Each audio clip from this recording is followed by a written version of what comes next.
Guys, dito po sa Lopez, talaga pong nalakas na po ang hangin dito. Tapos ulan, medyo tumigil na po yung ulan. Ayan, nabaha na nga rin po sa kalsada. Ayan, guys, talagang ang panahon dito, lakas po ng ulan.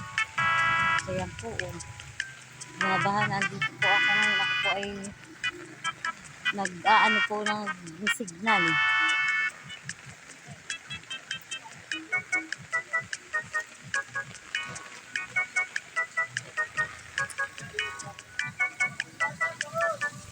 Wala ho, may ulam pa.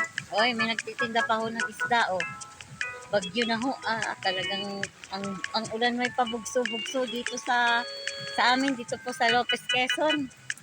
Pabugso-bugso po ang ulan. Minsan mahina. Minsan yanong lakas, pati po hangin. Ngayon po medyo mahina po yung hangin pa, Yan, pati ulan. Pero kanina po talagang lakas po ng ulan. Yan, ako ay lumabas at nag-ano po ako ng signal. Wala po kasing signal sa amin. Yan po ako kahirapan dito sa bundok. Wala pong signal. Ay, medyo umulaw po ang panahon, guys. Yan, umulaw-ulaw po siya. Yan. Kanina ho hindi ako makalis at talagang lakas po ng ulan. Ako'y bababa na rito sa aming daan na ito na Ayan po guys, nalakas na naman po. Nagbabiyahe pa ako dito.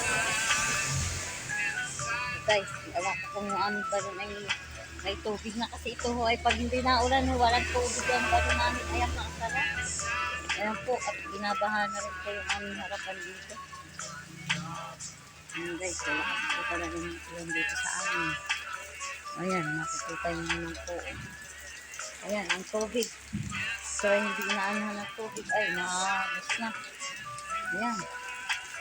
Ayan po, guys. Puno na yung aming tablet. Puno na po. Ayan po, guys. At medyo, saan po medyo mahina-hina pa ang hangin. Tagaan-tabay pa ho kami hanggang mamaya. So guys, God bless po. Ingat po lagi tayo. Mag-iingat po kayo. Lalo na po sa mga nagdadrive. Talaga pong malakas po ang ulan. Ingat-ingat po tayo. God bless po.